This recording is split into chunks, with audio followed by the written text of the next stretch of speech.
Lecture हमारा exhaustive होगा, 10 minute 12 minute 15 minute का नहीं होगा, लंबा होगा। कृपया करके पूरा सुने। इसमें एक नहीं, इकोनॉमी से रिलेटेड कई खबरें आज कवर हो जाएंगी, जिसके लिए फिर आपको इधर उधर जाने की आवश्यकता नहीं है।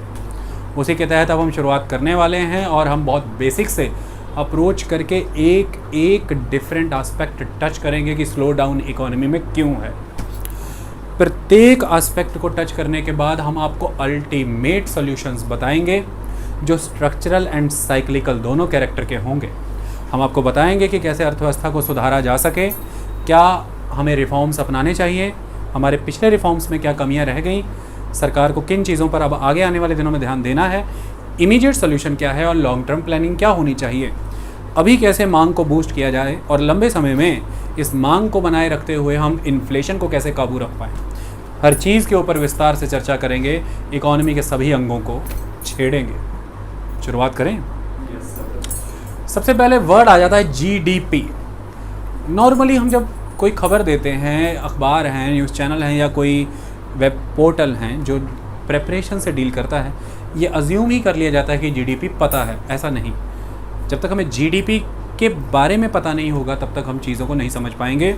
ध्यान रहे, हम आपको टॉपिक अंडरस्टैंड कराने के लिए सभी चीज़ें समझाएंगे तो हर चीज़ को बहुत ही ईजी सेंस में समझाने का प्रयास किया जाएगा। इसलिए टेक्निकलिटीज़ उस लेवल पर नहीं होंगी, लेकिन कंसेप्ट टेक्निकल ही होगा, एग्जाम्पल्स ईजी रहेंगे। समझिए बात को। अगर आपको यूपीएससी में स्टेटमेंट क्वेश्चन आएगा, आप विद फर्स्ट साइट आप उसे क्रैक कर जाएंगे, लेकिन एग्जाम्पल्स बहुत लेमैन होंगी, कंसेप्ट टेक्निकल होगा।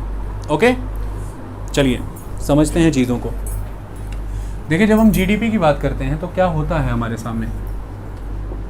जीडीपी सबसे पहले क्या चीज़ है? ये ग्रॉस डोमेस्टिक प्रोडक्ट, हिंदी में कहें तो सकल घरेलू उत्पाद। सकल मने होता है ग्रॉस, डोमेस्टिक मने घरेलू, प्रोडक्ट मने उत्पाद। इससे पता लगता है कि किसी देश की अर्थव्यवस्था की यानी कि इकोनॉमी की सेहत क्या है, कैसी है। इसे समझते हैं क्या है। जीडीपी पे लेक्चर चाहिए आपको, हमारी ISPCS इकोनॉमी की प्लेलिस्ट में जाइए, आपको नेशनल इनकम के 3 लेक्चर मिलेंगे। जीडीपी के सारे डिफरेंट फॉर्म्स हमने कराए हैं, gross domestic product, gross national product, net national product, everything. वो वहाँ पे आज वो नहीं करा रहे हम, आज हमें खबर करानी है economic slow down. Gross domestic product की अगर हम बात करें तो सपोज़ कीजिए कि कोई भी पर्सन है, पर्सन के नेम हम थोड़े इस तरह के ले लेते हैं जो जानकार हों। जैसे मान लीजिए कि अजय हैं, हमारे क्लास के स्टूडेंट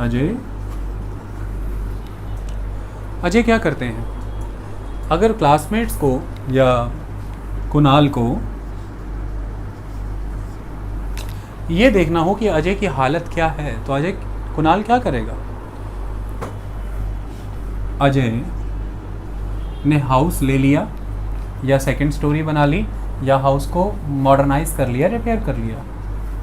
अजय ने कार ले ली, अजय के बच्चे अच्छे स्कूल में जाने लगे, अजय का अच्छा लाइफस्टाइल है, अच्छे कपड़े, गारमेंट्स। अजय घूमता फिरता बहुत अपने बच्चों के साथ, अच्छा टूरिज़्म, ट्रिप्स। अक्सर आप अपने साथ वाले लोगों को देख के कहते हैं कि आज यार क्या बात है, घर बना लिया, 2 मंजिली बना लिया, पत्थर लगा रहा है, रंग करा रहा है, सब कुछ हो रहा है। या दूसरी बात, बच्चे अच्छे स्कूल में जाने लगे, खाने पीने का ढंग आ गया इनको भी, इंग्लिश स्कूल में पढ़ने लगे, अच्छे कॉलेज स्कूल में जाने लगे, यूनिवर्सिटी में जाने लगे। क्या बात है, भी गाड़ियों में घूमने लगे, जिन्होंने कभी कोई देखा नहीं था तो गाड़ियों में घूमने लगे, गाड़ी अच्छी ले ली। और पंजाब में तो बहुत फेमस है कि ऑडी लेके घूम रहा है, थार है कि महिंद्रा है कि स्कॉर्पियो है कि क्या है, इससे पता लग जाता है आदमी क्या है, ऐसा माना जाता है। और अगला ये है कि आज इंस्टाग्राम पे, फेसबुक पे फ़ोटो में देख देख के घबराते रहेंगे कि बहुत ट्रिप लगाता है, तो बहुत घूमते हैं ये लोग, अब इनकी ज़िंदगी अच्छी हुई है, अब जा करके कहीं इनको कुछ मिला है लाइफ में। जब देखो बस घूमते रहते हैं, कभी यहाँ, कभी लंदन, कभी पेरिस, कभी श्रीनगर, कभी कहीं, इस तरह का। इससे आपने क्या बताया? हर लाइन में आप कहाँ एंड हो रहे हैं ये कह के कि इसकी बहुत तरक्की हो गई। मतलब ये सारी चीज़ें अगर उसने कंज्यूम की हैं तो इन सारी चीज़ों के लिए उसने हाउस के लिए, मान लीजिए अक्षत से वो हाउस खरीदा था, अक्षत से वो हाउस खरीदा था तो अक्षत को दिया 30 लाख, 30 लाख। उस 30 लाख रुपीस से अक्षत ने क्या किया, कार परचेज कर ली 15 लाख की, है ना। और 15 लाख रुपए से मान लीजिए अपने बच्चों का बहुत अच्छी मैरिज कर दी। तो अक्षत ने जब अपने बच्चों की मैरिज कर दी, उस 15 लाख रुपए से मैरिज में फूल वाला, डेकोरेशन, रिजॉर्ट वाला, खाने वाला, केटरर, ट्रांसपोर्टेशन, 100 चीज़ों में वो पैसा चला गया। घर, कार खरीदी, कार वाली कंपनी को पैसा गया, सेल्स पर्सनस हैं, कार मैन्युफैक्चरर्स में इंजीनियर्स हैं, टेक्नीशियंस हैं, फर्दर कार में इतने सारे प्रोडक्ट लगते हैं, उन कारखानों में भी, वहाँ पर भी वो कार वाले पैसा दे रहे हैं आगे, जिनसे वो सामान लेते हैं। एक कैस्केडिंग इफेक्ट क्रिएट हुआ। मतलब अजय का खर्चा अक्षत की कमाई बन जाती है। अक्षत ने 30 लाख वो वाला कमा लिया जो अजय ने खर्चा था। मतलब अजय का एक्सपेंडिचर अक्षत की अर्निंग है, और फर्दर अक्षत का एक्सपेंडिचर 15 लाख की गाड़ी, 15 लाख की मैरिज किसी की अर्निंग है, कार कंपनी की, डेकोरेटर की, रिजॉर्ट वाले की, केटरर की, और वो फिर फर्दर कहीं खर्च रहे हैं या इन्वेस्ट कर रहे हैं, एक्सपेंडिचर और इन्वेस्टमेंट। तो अजय क्या कंज्यूम करता है एक साल के अंदर, नेचुरली वो जितनी चीज़ें कंज्यूम करता है, ये सारी चीज़ों की अगर मैं कॉस्ट जोड़ूँ एक साल के अंदर, मान लीजिए 50 लाख, तो अजय ने जो कंज्यूम किया है, मतलब वो चीज़ें किसी ना किसी ने किसी फॉर्म में प्रोड्यूस की हैं। अब हम ये माने कि इस दुनिया में इस क्लास की तरह सिर्फ 40 मेंबर ही रहते हैं, और 40 के 40 मेंबर्स के पास कार है, और इस दुनिया में एक ही कंपनी है, मारुति। अब हर 40% के पास जा जा करके उसकी गाड़ी देखना, चेक करना, और फिर एंट्री डालना रजिस्टर पे, से बेहतर नहीं है कि वो 40 गाड़ियाँ आई कैसे लोगों के पास, किसी एक कंपनी ने बनाई थी, और कंपनी एक ही है, मारुति। हम सीधा मारुति में जाएं और डाटा कलेक्ट कर लें कि आपने कितनी गाड़ियाँ सेल की, क्योंकि आपने वो गाड़ियाँ जितनी सेल की, नेचुरली उतनी गाड़ियाँ परचेज हुई हैं तो आपने सेल की, मतलब उतना लोगों ने कंज्यूम किया था तो आपने बेचा, और उनके कंज्यूम करने पर जो उन्होंने कीमत अदा की है वही आपकी अर्निंग हुई, क्योंकि आपने गाड़ी बेची। तो मतलब 40 मारुति गाड़ियाँ पैदा हुई हैं एक देश के अंदर। ये डाटा हमने उस मारुति कंपनी से ही ले लिया, और वो पैदा ही इसलिए हुई हैं क्योंकि उन्हें कंज्यूम करने वाले उतने 40 कस्टमर थे। तो उसकी पैदावार की कीमत से ही हमने पता लगा लिया कि देश में इतना परचेज़ करने का पोटेंशियल था, और वो परचेज़ करने का पोटेंशियल इसलिए था कि देश में इतनी परचेजिंग पावर थी, और वो इतनी परचेजिंग पावर इसलिए थी कि देश में इतना रोज़गार था, धंधे थे, धंधा था, रोज़गार था, व्यवसाय था। इसलिए हम ये कहते हैं कि एक साल के अंदर एक देश की टेरिटरी में कितनी गुड्स, फिजिकल आइटम्स प्रोड्यूस हो रही हैं, उसकी वैल्यू, उनकी वैल्यूज़ का सम रख लेना है हमें। लेकिन इसमें एक बात थी, गाड़ी मारुति ने बनाई, गाड़ी में लगने के लिए लोहा भी तो कहीं से आया। पहले लोहा निकला माइनिंग से, फिर उसका एक्सट्रैक्शन किया स्मेल्टिंग प्लांट में, फिर उसको शीट्स में कन्वर्ट किया एक प्रोसेसिंग यूनिट ने, और फिर आकर के मारुति में वो लगा। हर जगह पर उस लोहे की बिगनिंग से लेके मारुति में लगने तक, आपको गाड़ी बिकने तक, जगह जगह डिफरेंट स्टेजेस से पार हुआ है। अब हर स्टेज पे अगर हम उसकी एक वैल्यू लेते चलें और आगे आगे जोड़ते चले, और एंड में मारुति कार की भी एक 10 लाख की वैल्यू ले लें, तो फिर तो वो एक मारुति जो 10 लाख की बिकी है वो मल्टीप्लाई होकर के कितने की शो होने लग जाएगी, 20, 25, 30 लाख की खातों में। ये तो झूठी जीडीपी हो जाएगी। इसलिए हमें एट द एंड जितनी भी इंटरमीडिएट गुड्स लग रही हैं एक प्रोडक्ट में, फाइनल प्रोडक्ट बन के तो किसी ना किसी फॉर्म में बेचे लगेगा, और पिछले स्केल के पर्सन ने जो नेक्स्ट स्केल के पर्सन को बेचा है उसमें उसने अपना प्रॉफिट रखा, नेक्स्ट स्केल वाले ने जो अपने से आगे को बेचा उसमें उसने अपनी परचेजिंग कॉस्ट भी रखी और सेलिंग प्राइस में अपना प्रॉफिट भी रखा। तो हर किसी का परचेजिंग प्राइस बेचने के बाद सेलिंग प्राइस में उसका प्रॉफिट भी इंक्लूडेड होता है। तो मतलब लास्ट में जो गाड़ी बनी है उसमें पिछले सभी की कॉस्ट भी कवर हो रही है, उनके सबके प्रॉफिट भी कवर हो रहे हैं। ऐसे में हमें यहाँ पे गाड़ी की कीमत लेनी है, मैंने final value of any good. एक साल के अंदर फाइनल वैल्यू, एक साल के अंदर एक देश की टेरिटरी में जो गुड्स प्रोड्यूस हो रही हैं उनकी क्या फाइनल वैल्यू है उसको सम कर लेना है। रख लिया। अगला, अब घर लिया था अक्षत ने, और घर लेने के बाद उसमें ये पॉलिश कराने लग गए, मार्बल लगाने लग गए। अब मार्बल आपने लिया है 4 लाख का, लेकिन मार्बल लगाने वाले को भी तो देंगे 1 लाख। अब जिससे मार्बल लगा रहे हैं उसने आपको कोई फिजिकल आइटम तो नहीं दी, फिर भी आपने उसको 1 लाख दिया, तो क्योंकि उसने आपको अपनी सर्विस दी। यहाँ पे मैं आपको कोचिंग देता हूँ, मैं आपको कोई फिजिकल आइटम नहीं देता, आपको सर्विस देता हूँ। डॉक्टर आपको बस इतना कहता है जीभ निकालो, टॉर्च मार के देखता है, कहता है 200 रुपया पर्चा कटाओ, तुमको बुखार हो गया है, क्या देता है? सर्विस देता है। लॉयर सर्विस देता है। आप यहाँ से सामान भेजना है लुधियाना, तो क्या करोगे? ट्रक वाले को हायर करोगे, ट्रक वाला आपको कुछ नहीं देगा, सिर्फ यहाँ से लुधियाना सामान ले जाएगा, सर्विस देगा। तो ये सारे सेक्टर जो आपको सर्विस देते हैं, इसके बदले में भी तो उनको कोई कमाई हो रही है ना।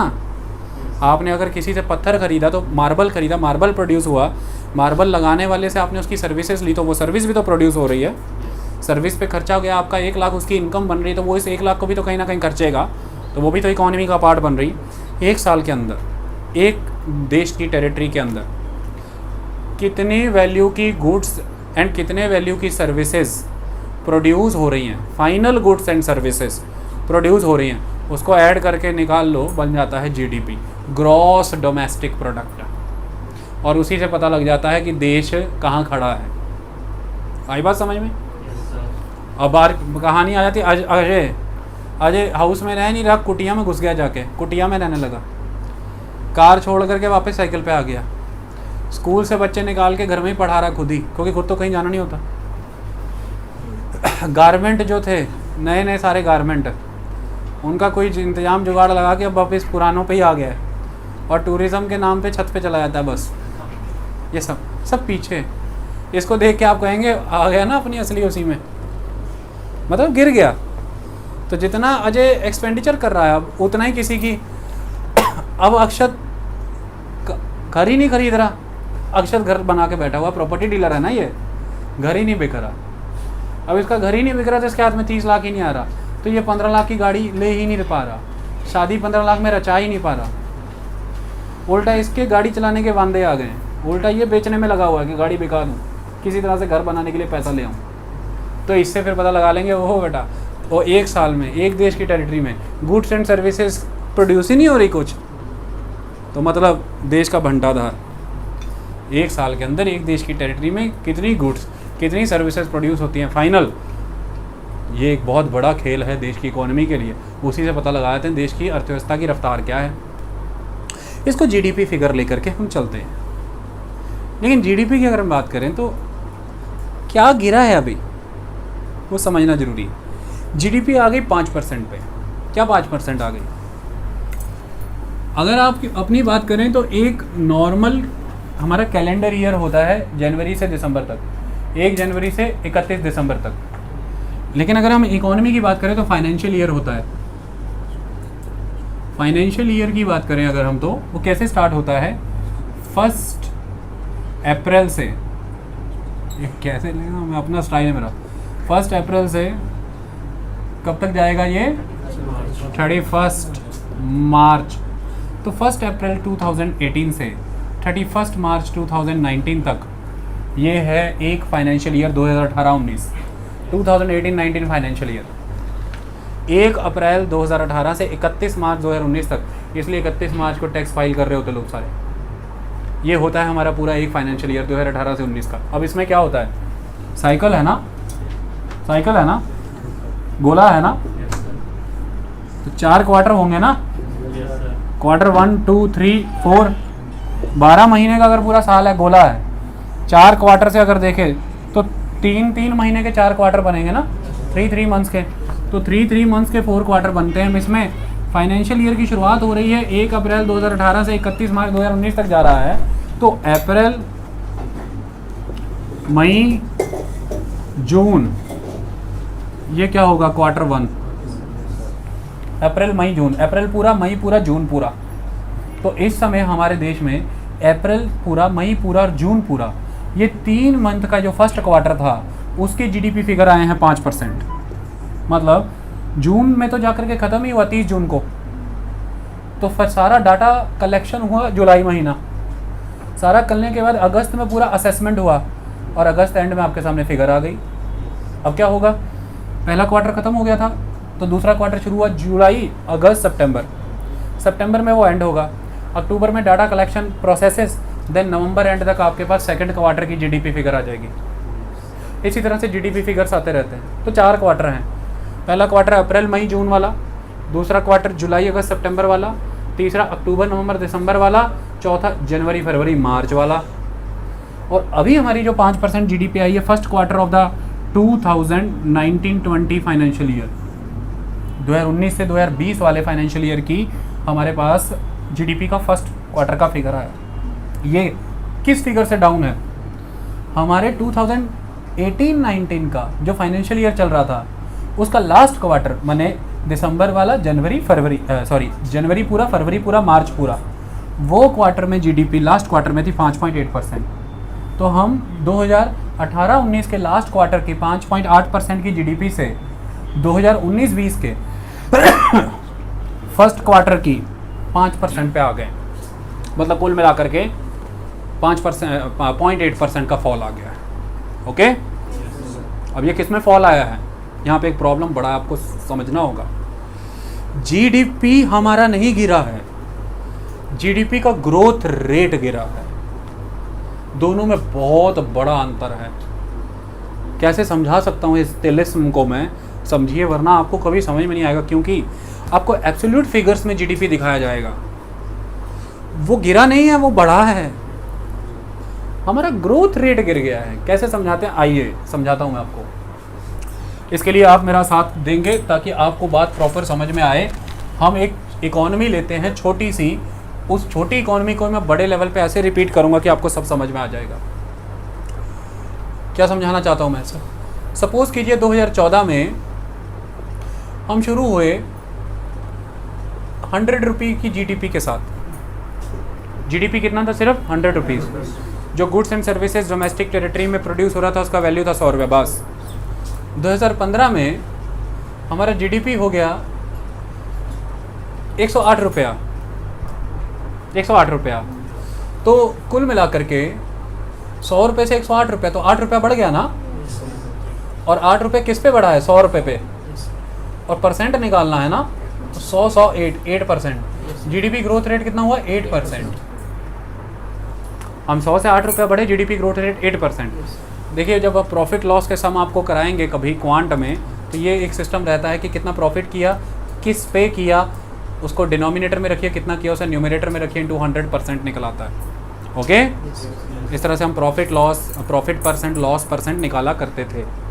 अगला कंसेप्ट यहाँ पे क्या आता है, 2016 में जीडीपी ग्रोथ कितना हुआ, फिर 8 रुपये का 116 रुपये।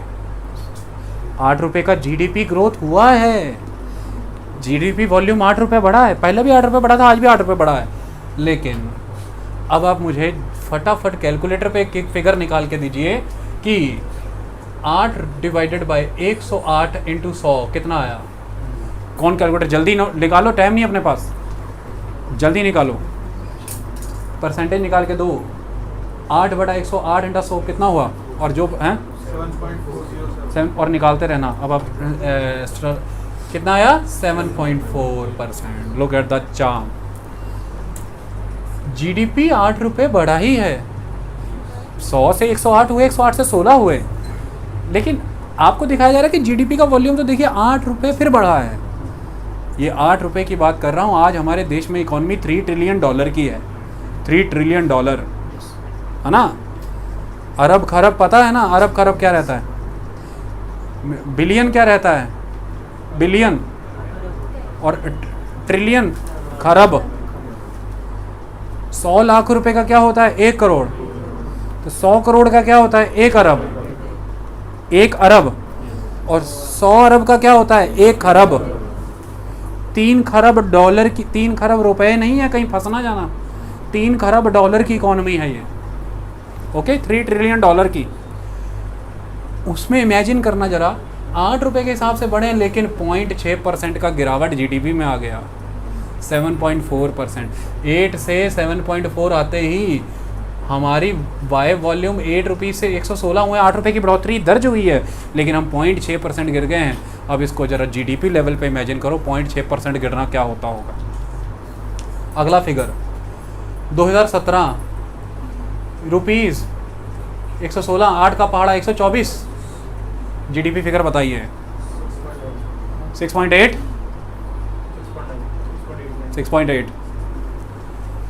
6.8% हम 2015 से में 8 रुपये बढ़े थे, जीडीपी 8% थी। हम अभी भी 8 रुपये के हिसाब से बढ़ रहे हैं, जीडीपी 6.8% आ गई, 8% से 6.8%, जबकि बढ़ हम 8 रुपये से रहे हैं। 2018 जीडीपी रुपीज़ 132, कितना आ गया 5.9 और 6%। हम कितना गिर के आ गए, 8% से 6% पे बढ़ोतरी 8 रुपये की हुई है। और जीडीपी 2019 कितनी हो गई, रुपीज़ 140, कितना आया 5.7 नहीं होगा, 4.2, ध्यान से देखो,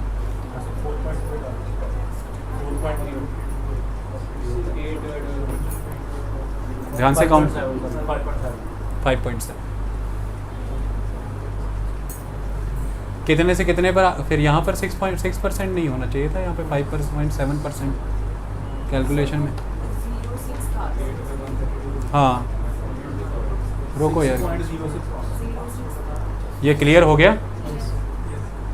हम 8 रुपये से बढ़े तो जीडीपी कहाँ खड़ी है, 8% से 5.7%। बाय वॉल्यूम हम 8 रुपीज़ से बढ़ रहे हैं।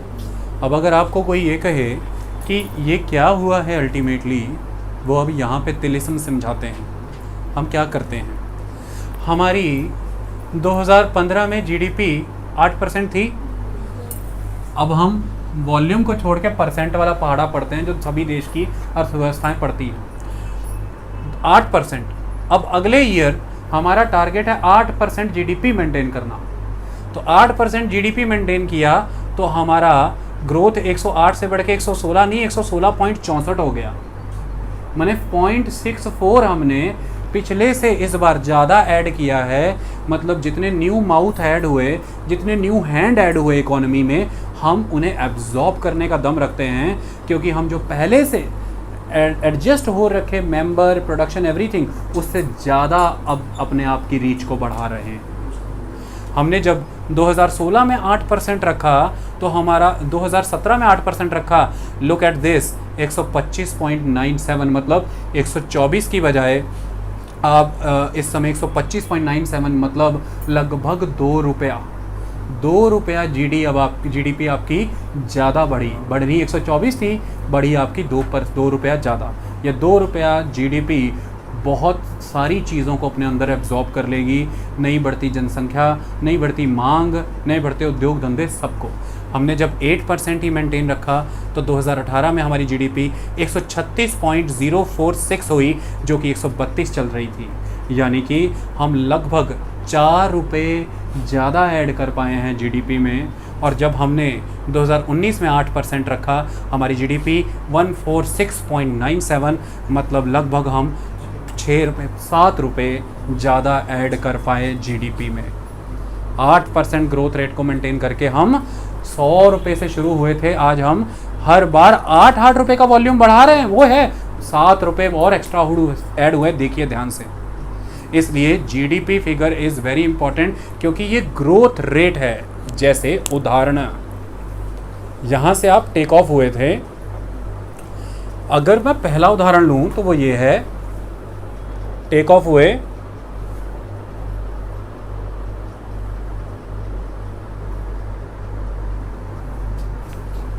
ग्रोथ का रेट फॉल कर रहा है। दूसरा केस, टेक ऑफ हुए,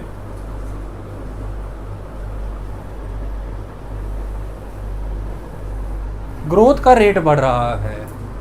तो ग्रोथ जो हमारी हो रही है उसके रेट में क्या गिरावट है और उसके रेट में क्या उछाल है, इससे वॉल्यूम पे बहुत बड़ा असर पड़ता है जीडीपी की। तो जब हम कहते हैं जीडीपी ग्रोथ रेट फॉल किया, हम ये कहना चाहते हैं कि गुब्बारा जितना फूल सकता था उसके कंपैरेटिवली गुब्बारा इतना फूला है, मतलब इतनी इकोनॉमी श्रिंक हुई। गुब्बारा इतना फूलना था, गुब्बारा इतना फूला, इतना कम रह गया। मैंने इतना पोटेंशियल आप रिसोर्स को वैल्यूएबल गुड्स में और सर्विसेज में कन्वर्ट करने से चूक गए, मतलब इतने रोज़गार उत्पन्न करने से फिर आप चूक गए, मतलब इतनी इनकम जनरेशन करने से आप चूक गए, इतनी परचेजिंग पावर जनरेट करने से आप चूक गए। और अगर आप इसी तरह से चूकते रहे तो गुब्बारा इतना भी नहीं फूलेगा।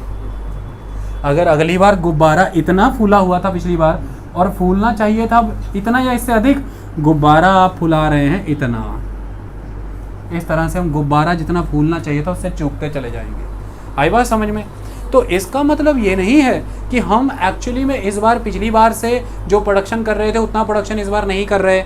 प्रोडक्शन उतना कर रहे थे, लेकिन जितना प्रोडक्शन हमारा होना था जीडीपी ग्रोथ रेट के प्रोपोर्शन के अकॉर्डिंग वो नहीं हो रहा है। बाय वॉल्यूम चीज़ें चल रही हैं, बाय वॉल्यूम तो हम आज भी 5% की ग्रोथ दर्ज किए हुए हैं। बाय वॉल्यूम हमने आज भी 5% की ग्रोथ दर्ज की है पिछले क्वार्टर से इस क्वार्टर में।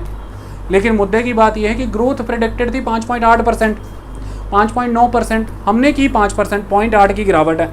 दूसरा, किससे ग्रोथ की? Same 2019-20 first quarter 5% GDP, 2018-19 first quarter 8% GDP. हम 8 से 5 पे आए हैं, 3% का गिरावट है एक साल के अंदर ही उस फर्स्ट क्वार्टर में। इस फर्स्ट क्वार्टर में you can feel the 3% aspect, 3% का इसमें परिवर्तन। 8 से 5.7% आए थे, 3% भी कम नहीं हुए, 2.3% कम हुए हैं। तो आप यहाँ पे देख सकते हैं 100 रुपये से सिर्फ 140 रुपये। यहाँ पे हम स्टेगनेंट ही रहे हैं तो 100 रुपये से 147 रुपये, ये फ़र्क है। ये 146 और ये 140, ये अंतर है। 7 लाख करोड़ रुपए का अंतर है। आई बात समझ में? ये 7 रुपया नहीं है। समझ आई चीज़? तो हम ग्रोथ रेट में फॉल कर गए, और जब हम जीडीपी ग्रोथ रेट की बात करते हैं, हम इसी चीज़ की बात करते हैं। यह अब आपको हमेशा अपने दिमाग में फिट करके रखना है। क्या इसको हम डिलीट कर दें? डिलीट क्या कर दें, तो मिटाना है। पहले मैडम क्या कहती थी, रब कर दें। आज तक मुझे उसका स्पेलिंग नहीं समझ आया। रब कर दें, रब कर दें, क्या कहती थी? स्पेलिंग क्या है इसके? हाँ, RUP ना। बड़ी इंटेलिजेंट हो यार, तभी तो मैं इतनी चीज़ें कंसेप्चुअली पढ़ाता हूँ तुम लोगों को। चलें, इतना कंसेप्ट तुम लोगों को समझ आ गया और ऑलरेडी तुम लोगों के आसमान में पाँव जाने लगे हैं। तुमको अब दिखने लगा है कि अब हम कुछ कुछ समझ जाएंगे। और ये 100 रुपये वाला मेथड अब ज़िंदगी में कभी मत भूलना। 100 से 108, 16, 32 ऐसे पढ़ा देना किसी को भी, और ग्रोथ रेट सिखा देना। अब आगे आते हैं। अब जब हमने इसकी बात की है तो हमें ये भी डाटा लिखना चाहिए। Financial year 2014 GDP 6.8%, financial year 2015 GDP 7.4%, financial year 2016 GDP 8%। Look at this, in the initial 3 year 6.8 से आप 8% पे आए थे। कितना रॉबस्ट इकोनॉमी चल रही थी। इसने आपको लेवरेज दिया, दम दिया। किस चीज़ का? डिमोनेटाइजेशन करने का। आपने डिमोनेटाइजेशन किया 2016 में, क्योंकि आप उस समय सस्ते क्रूड के पवन हंस नाम के हेलीकॉप्टर में बैठ के उड़ रहे थे, क्योंकि दिक्कत कोई नहीं थी।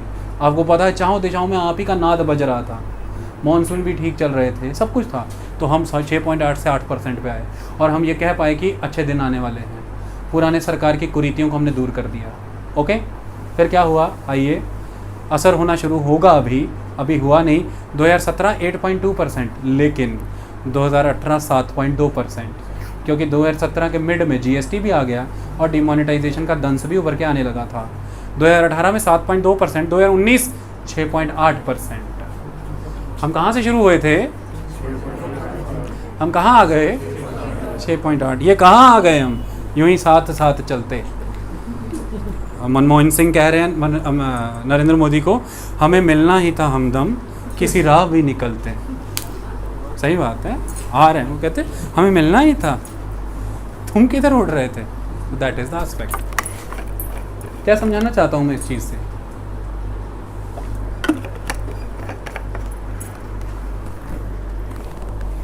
अब जीडीपी की बात करें तो जीडीपी में मोटा मोटी क्या गिना जाता है? सपोज करो मैंने, अजय ने बोला सर मेरा नाम इतना यूज़ कर लिया आपने, अब मुझे कुछ सिखाइए। अजय को मैंने एक रजिस्टर दिया, रजिस्टर अजय ने बोला सर मुझे स्कूल से एक टास्क मिला है टैगोर हाउस, और मुझे उन्होंने बोला जीडीपी का रजिस्टर तैयार कर। तो जीडीपी रजिस्टर में मैं इसके लाल पेन से 4 कॉलम बनाऊंगा, 1 2 3 4। वो कौन से 4 कॉलम बनाऊंगा? साफ साफ बना देता हूँ ताकि अच्छे से दिखे। पहला कॉलम उसमें मैं बनाऊंगा, तो यार ये खड़ा नहीं होने देता मुझे। फर्स्ट कॉलम उसमें मैं बनाऊंगा private consumption expenditure, private consumption expenditure, हम सबका, फैक्ट्रियों का, सभी का एक्सपेंडिचर एक्सेप्ट गवर्नमेंट, हम सबका खर्चा।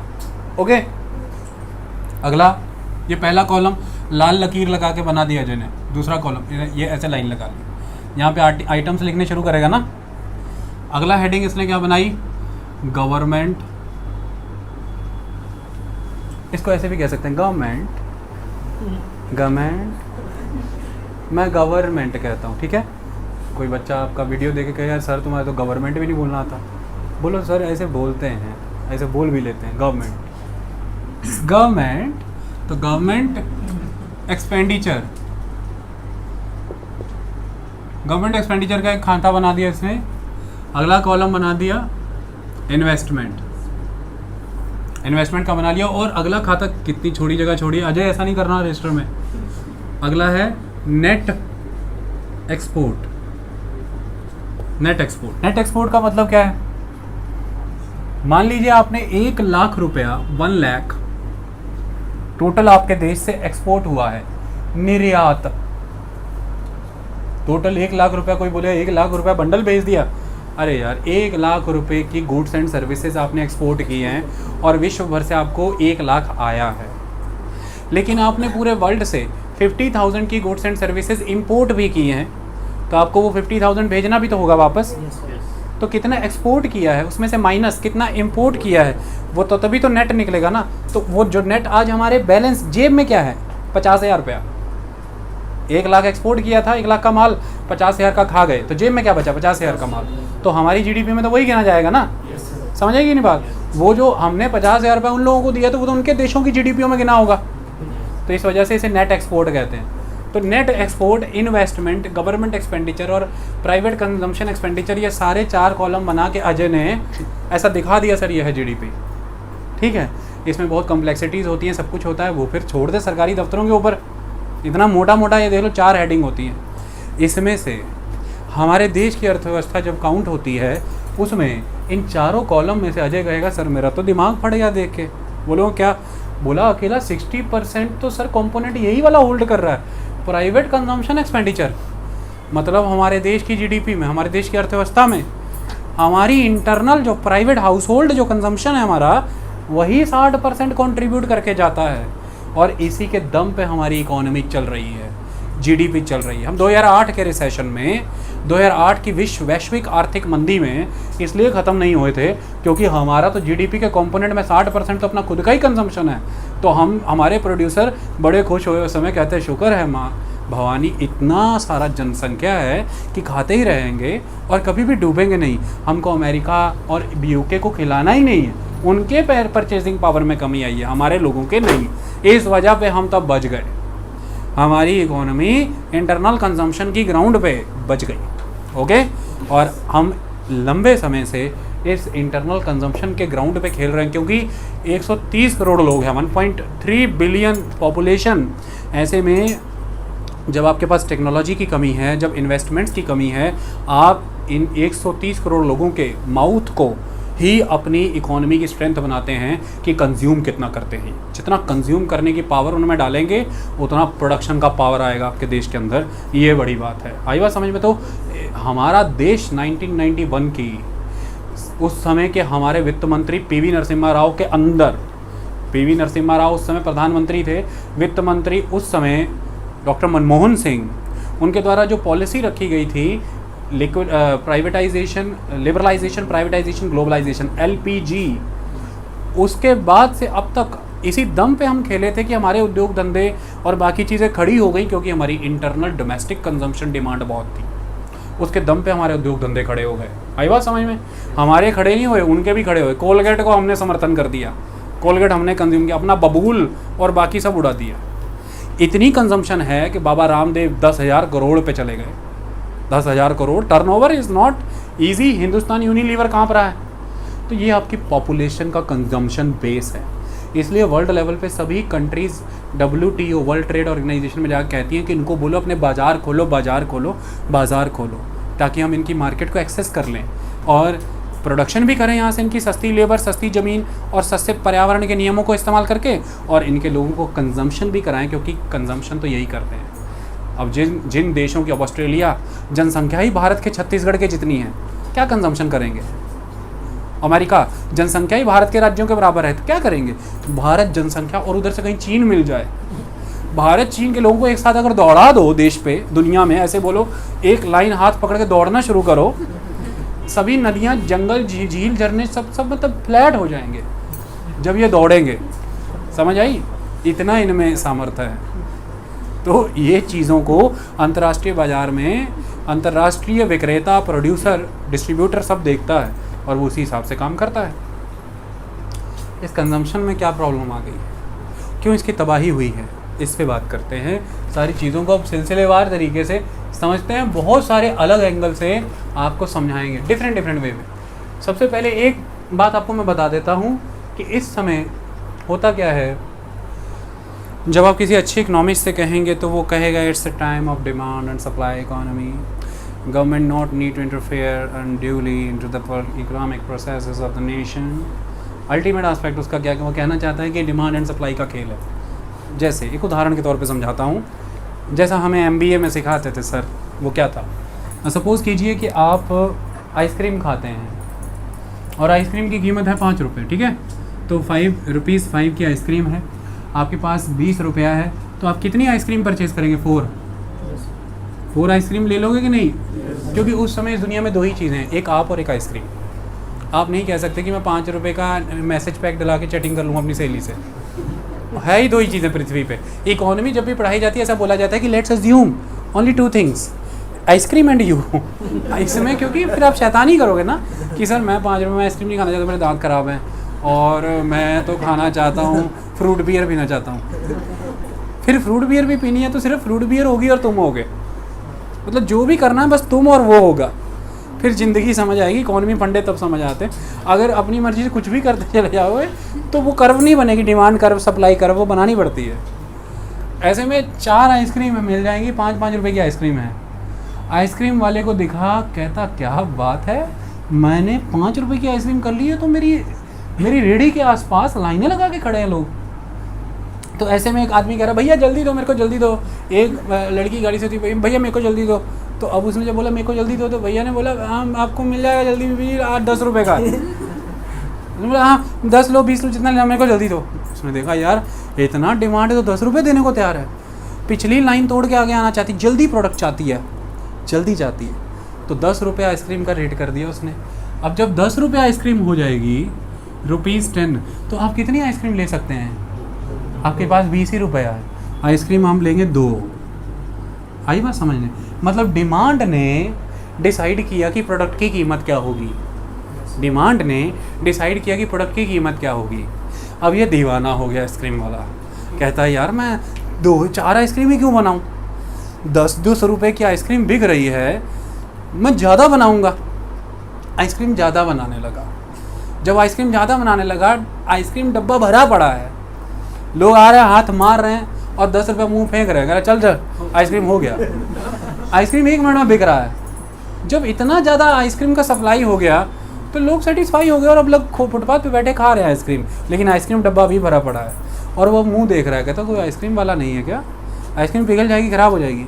ऐसे में एक बच्चे ने आके उसकी पैंट खींची, अंकल आइसक्रीम दो ना। उसने बोला बेटा ये 10 रुपये का है। अंकल मेरे पास 5 रुपये बस दो ना। मैंने देखा यार आइसक्रीम वेस्ट ही होना है और इन्वेंट्री इकट्ठा हो जाएगा, इस आइसक्रीम को घर जाके कहाँ स्टोर करूँगा, फ्रिज में जगह कवर कर लेगा, तो फिर मैं दूध क्रीम और बाकी चीज़ें कहाँ जमा करूँगा, मेरे को एक नया फ्रिज लेना पड़ेगा। गोली मार, इन्वेंट्री कॉस्ट हो या प्रोडक्शन कॉस्ट क्यों बढ़ाना, इसको 5 रुपये में आइसक्रीम दे दे यार, क्या जा रहा है। उसको भी दे, उसने जाके और बच्चों, अरे अंकल 5 रुपये में आइसक्रीम दे रहा है, बाकी भी है 5, अंकल दे ना दे 5 अंकल ने देखा यार कम कीमत में ही दे के ज़्यादा नंबर दे के भी मैं उतना प्रॉफिट कमा सकता हूँ, तो वापस से रेट 5 रुपये पे आ गया, क्योंकि धीरे धीरे हाई प्राइस की वजह से डिमांड कम होने लगा था, क्योंकि सप्लाई सरप्लस हो गया था ना, सप्लाई डिमांड के कंपैरेटिवली सरप्लस हो गया था प्राइस। फिर तो लेसेस फेयर ये कहता है कि आप बस इंटरवीन मत करो मार्केट मैकेनिज्म में, डिमांड एंड सप्लाई खुद ही तय कर लेगा कि कितना प्रोडक्शन होना है, कितनी सप्लाई होगी, कीमत क्या रहेगी। लेकिन एक बात है, इसको इतना फ्रीली नहीं छोड़ा जा सकता, इसमें गवर्नमेंट एंड रेगुलेटर की ज़रूरत है। पूछो क्यों? डिमांड एंड सप्लाई के प्रोसेस में एक चीज़ इंपॉर्टेंट है कि कंज्यूमर एंड द प्रोड्यूसर जब चीज़ें प्रोड्यूस करेगा तो उसे कई तरह के बॉटल नेक्स फेस करने पड़ेंगे, कई तरह के उसके कई चीज़ों की पैदावार इतनी एक्सेस में हो जाएगी, फिर उसको कैसे ब्रेक करें। अब जैसे इस रेडी वाले की रेडी पे ही तो ज़िंदगी नहीं चलेगी ना भाई, हमें कुछ अच्छी फुटपाथ, अच्छी गैलरीज, अच्छी स्ट्रीट्स क्रिएट करनी पड़ेगी जहाँ पे आइसक्रीम पार्लर खुले, इसका विकास भी तो होना चाहिए। उसके लिए land policy, rules and regulations, managements, ये पार्लर खोल के बैठे आकर के कल को कांच तोड़ करके लोग इसका पैसा लूट करके ले जाएं, तो कुल मिलाकर के इसके प्रोडक्शन प्रोसेस में कोई बॉटलनेक ना आए, इसको देखने के लिए रेगुलेटर चाहिए। और जिस फेज़ में हमने माना है उस फेज़ में ऑडियल मैनर में इकोनॉमी प्रोसीड करे, उसके लिए रेगुलेटर भी चाहिए। ये भी देखना है कहीं महंगाई इतनी ना हो जाए कि लोगों के खाने के वांदे पड़ जाए। ये भी देखना है कि जितना पैदावार हो रहा है, जितनी कमाई हो रही, क्योंकि अगर वो अंकल आइसक्रीम बेच रहा है इतनी महंगी, तो नेचुरल सी बात है आगे अंकल को भी चीज़ें बहुत महंगी मिल रही होंगी, तो अंकल इतनी महंगी बेच के भी कुछ सेव नहीं कर पा रहा, क्योंकि उसका सारा अगली महंगी चीज़ में चला जा रहा है। तो इन्फ्लेशन आपकी सारी हार्ड अर्न मनी को खींच ले रहा है, कुछ सरप्लस बच ही नहीं रहा, तो सेव क्या करोगे? और जब सेव ही नहीं होगा तो इन्वेस्टमेंट किधर से होगा, और जब इन्वेस्टमेंट्स ही नहीं होंगी तो विकास कहाँ से होगा, रोज़गार कहाँ से होगा। इसलिए ये चीज़ों को, कीमत को निर्धारित थोड़ा सा ऑर्डर मैनर में देखना, मार्केट में कितना पैसा घूम रहा है, लिक्विडिटी को देखना, तरलता कितनी है कितनी नहीं, कितना पैसा जाम हो गया है गोल्ड में, इस बात को देखना, और किसी तरह के प्रोडक्शन प्रोसेस में कोई बॉटलनेक्स तो नहीं है, देश का विकास हो सके, अल्टीमेट लेवल की टेक्नोलॉजी, साइंस और प्रोडक्शन हो सके, इन सब चीज़ों के लिए we always need regulator and the government, वो होते हैं। तो फ्री मार्केट इकॉनमी में भी हमें दे ये चाहिए, इसे फ्री मार्केट इकॉनमी कहते हैं, मुक्त बाज़ार व्यवस्था और मुक्त बाज़ार अर्थव्यवस्था। ओके, अब इसमें क्या हुआ, इसमें समस्या कहाँ पर आई? मल्टीपल इश्यूज़ के साथ हम डील करते हैं, और उनमें हमने जब डिमांड एंड सप्लाई का कंसेप्ट समझाया, इतना मैं आपके सामने रख देता हूँ अभी कि हमारे देश में इस समय जो स्लो डाउन चल रहा है इकोनॉमी का, जो क्रंच चल रहा है और बाकी चीज़ों में, वो इस समय डिमांड क्रंच स्लो डाउन है। आपसे कोई पूछे कौन सा स्लो डाउन है? डिमांड क्रंच स्लो डाउन है, डिमांड फॉल कर गया। मैं अब जस्टिफाई करूंगा कि डिमांड किस किस ग्राउंड पे फॉल कर गया। क्या ये जीडीपी साइक्लिकल इशू है? क्योंकि साइक्लिकल इशू है तो it is a cycle. Look, there is a trade cycle, there is a trade cycle. आप ग्रो करेंगे, this is the peak period, then it is but natural ये नीचे आएगा, लेकिन ये 100% फॉर्म है, ये जाएगा, क्योंकि इस समय में ग्रो कर रहे थे आप, डिमांड हाई था, लेकिन उसके कंटेम्प्रेरी उतना सप्लाई नहीं था, कीमत बढ़ रही थी, ट्रेड ग्रो हो रहा था, सब कुछ एक पॉइंट पे आके सप्लाई सरप्लस हो गया, क्योंकि महंगाई बहुत होने लगी, रुपए की कीमत एकदम गिर गई। पहले 100 रुपये में कितनी चीज़ें आती थी और फिर 100 रुपये में कुछ भी आना बंद हो गया।